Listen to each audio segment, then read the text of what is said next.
Running a bonsai nursery has its advantages because I often get trees that have been grown by customers for many years and they think that they're making nice bonsai, but in the end these trees end up as just bushes. It is what we call raw material. It's in a lovely tokonami pot and he's made some attempt at carving. This is an English yew, by the way, Texas baccata. He's done some carving. It's a very old tree. He's been training it for more than 20 or 30 years. And I think he's been trying to make it into a semi-cascade tree. But if you look closely at the tree, if you come close in, the so-called cascade part is very, very straight. And it's not really cascading. And there's no head. So it's just like a shaggy dog with its fur. The trunk is quite nice here, and it is, I think, what he would think is a semi-cascade tree. And I think the ugly part of this tree, if you prod a little deeper, is that straight branch there, and that's not doing anything. So there are again many options. You can tilt it. I think the bad part about this bonsai is that you can't see the branch structure. There's an interesting trunk here, but then you can't see anything else. It could be made into a taller tree, like that, or even that way, using this as the front. But trees like this, very often, it's not just a question of wiring the branches out, very dense, but it requires some radical action. One option would be to make it cascade more, but bending this trunk is well nigh impossible because it's so thick and old. If I even cracked it a little bit, I will try and do that.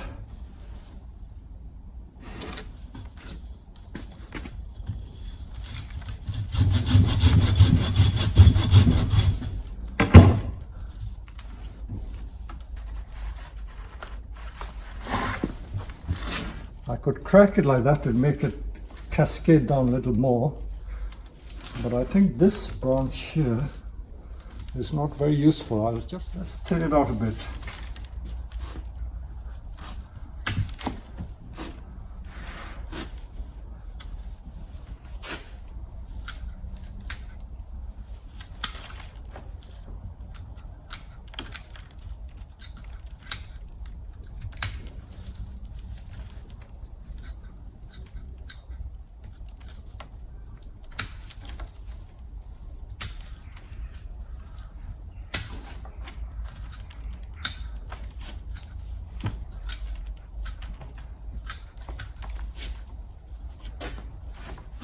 Trying to see if I can get a cascade. I've cracked that branch so that it is bending a little more like that. So that is one option.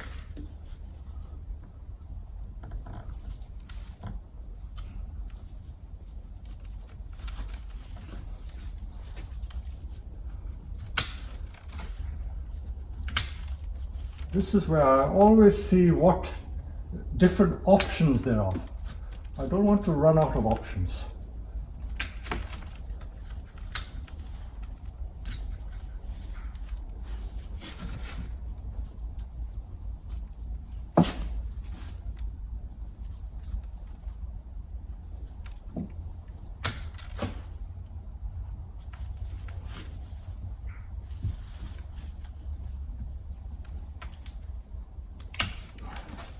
As you can see, I've removed a lot of foliage and I'm trying to see if I can make an interesting cascade tree from this.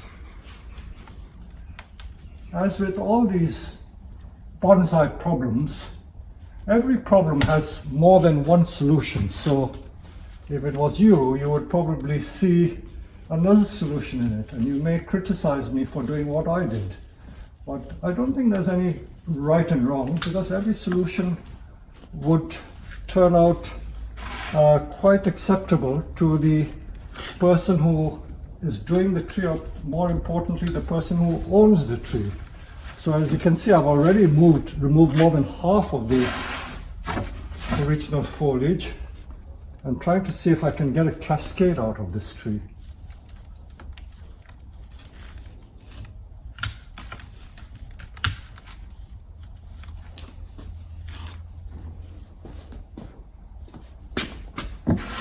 Let's stand back and see.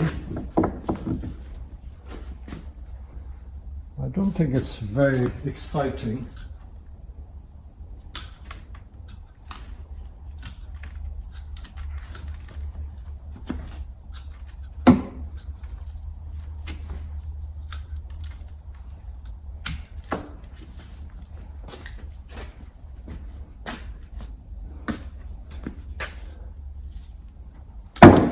But for my money, I really think this should be a small tree. If it's a big tree, the beauty of the trunk is not shown to its full capacity or its full advantage. Usually, if you want to make the trunk look big and old, you should have thin branches and the tree should be small. With that big tree, this trunk is not shown to its best ability. Now let me try that bag trick again to see what would happen if I remove this completely. Can you see this is really ugly? It's a triple fork here. And that is really doing nothing. It's very, very ugly there. So let me put a bag over it.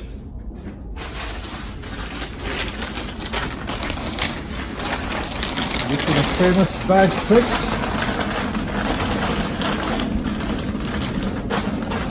So what would happen if we made the tree a small tree, just like that? And then we can wire these individual branches and get rid of the rest of the tree. I think that is more in scale. So I think that has made my mind up. I'm now just going to remove the rest of the tree and see if I can get a more interesting result. But before I shorten it too much, I want to leave a lot of this in case I want to make gins out of it. And as you know, making gin means that you tear the branch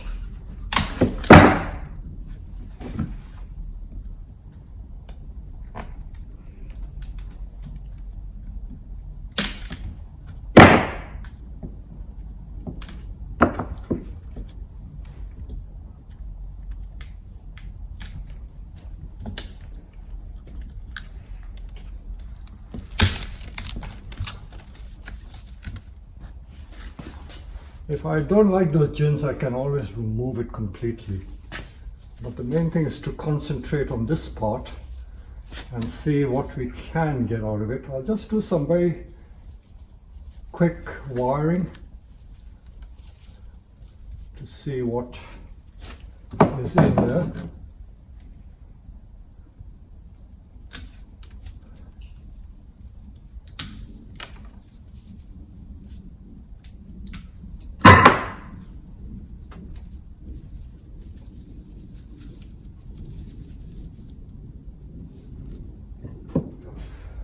Right, as you can see, we've removed about 70% of the original tree. This is all there is. So all these thick branches, foliage, and we've got just one side branch as the new apex. But I'm still troubled by that. Do I want those as gins? I'm not sure. I'm not a great lover of gins just for the sake of making gins. I just may make a short gin there, or I might even just cut it off completely. But I will probably make a short gin. But those three-pronged trident, like a trident fork as a gin, I don't think would do anything. Besides, it's at the back, so I wouldn't use that. Maybe I'll take a quick decision. I don't like to dither around and be indecisive. I will just cut that and make it a single gin, And let's see where we go from there. So as you can see, what I do, I make a sloping cut. When you do a gin, you want to break the front, so I make a sloping cut this way.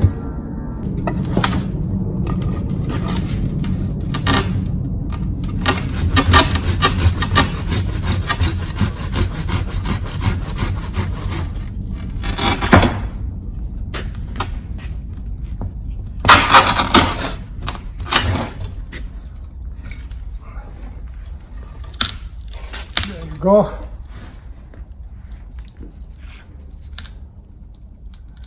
We can count the rings. There are quite a few rings there.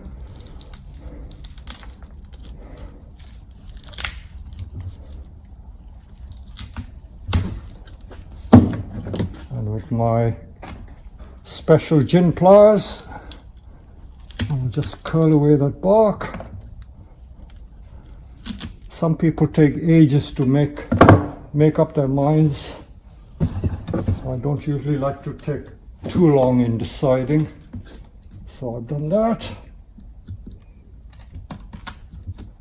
I will just narrow the gins by splitting it a little more. I remember showing this in my first and second book, written about 34 years ago.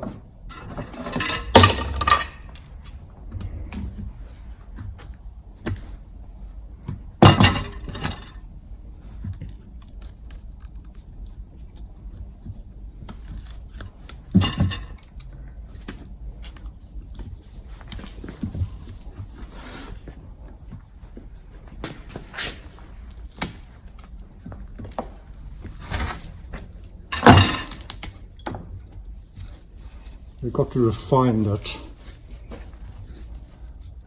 and I'm going to make a little curve there, so I'll take my time in wiring this, and the next shot you'll see is this tree repotted. This is a lovely pot, but this pot no longer suits the tree, so let's see what is inside the pot.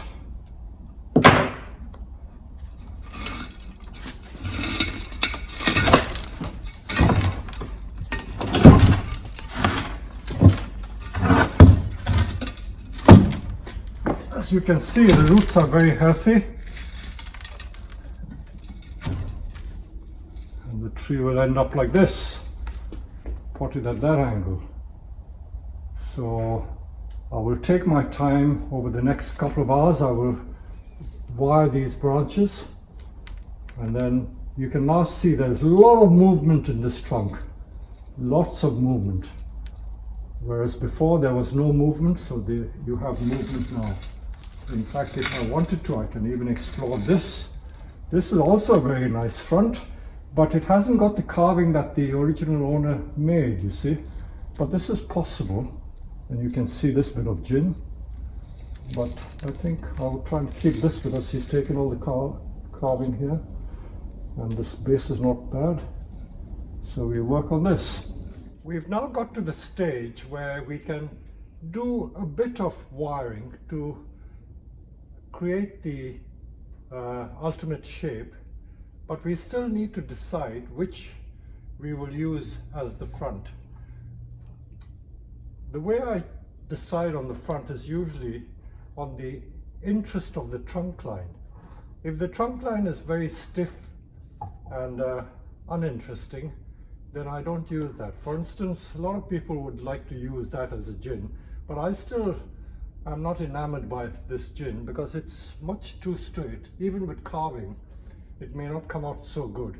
So I will probably hide the gin maybe at the back there, because this is a very interesting trunk line. You can see it's quite a nice S, and even this root is quite interesting. We can do more carving to enhance that. Let's look at the other side. Even that side is possible, but you lose the beauty of the carving that's already done here. So I would like to use this, if I may. As I say, this is a possible front, but I still prefer the other side. So you've got to keep turning it on. This is definitely not the front. It's not very interesting. This also not interesting front. This not so.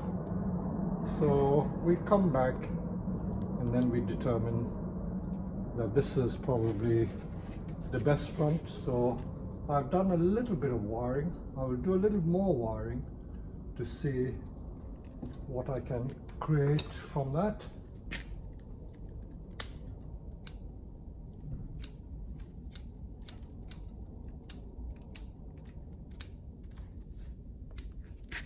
I find that it's quite useful every now and then when you're creating a bonsai. If you take a picture with your camera or your phone and then look at the picture, because that picture gives you a much better view and impression than your eye can visualize. So that's what I do from time to time. I look at the picture on the camera to see what is the best shape that I can get. So I'm trying to create that triangular shape like this and then wire everything in place. Remember that yews are very prolific, so you don't have to worry too much about cutting too much off, because it will soon grow. I think that needs to be wired down, so let's see what I can do with that.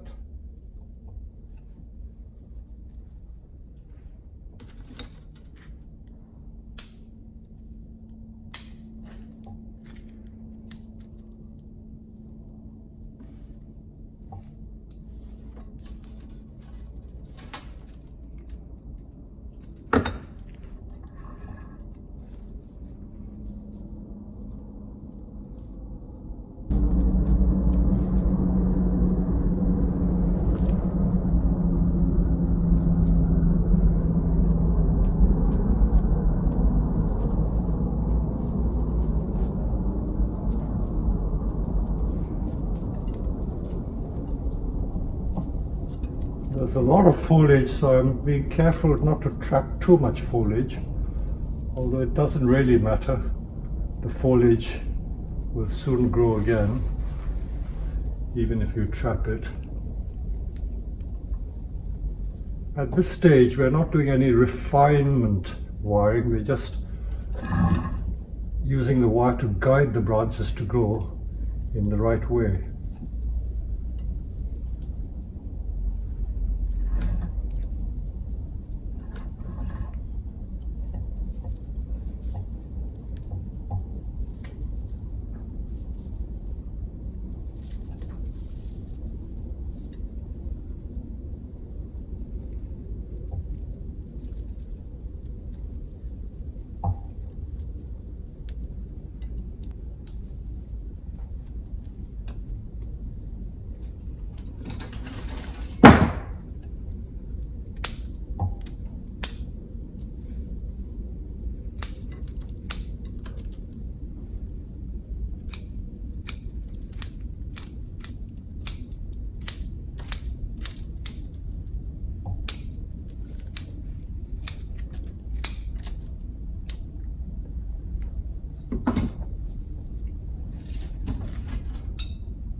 I think that is as much as I will do. I will now do a bit of repotting and see what I can create out of this. So I will now take it and start teasing some of the root out. But meanwhile, can you see we've removed, I would say, more than 90% of the original branches and foliage. Can you compare that? So you've got to be really bold when you want to create something which could turn out much nicer than the original. So let's look at the roots.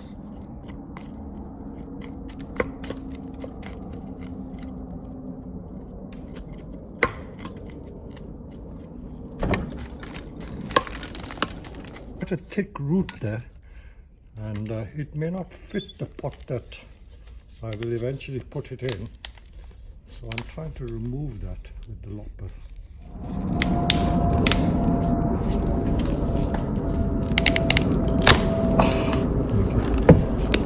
There you are.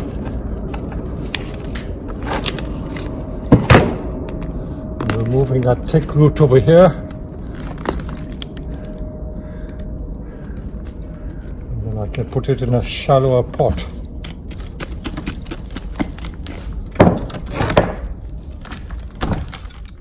As you can see, this was the original pot, which is a hexagonal semi-cascade type pot. And because the style of the tree has changed, I don't think that pot is really suitable now. But what I can do is to put it in a slightly shallower pot at a slightly different angle and then see how it goes. This is not going to be the final pot, but at least it will be getting in that direction. So I will just remove some more root and put it in this pot. Now I have several options for the position in this pot. Remind you again that this is only a temporary pot because I will put it in its final pot after another year. So this is one possibility, making it lean over on that side. This root sticking out is quite interesting. Not everyone would like it. Some people would remove it completely and leave the tree like this. But to my mind, it's quite an interesting root, so I would leave it.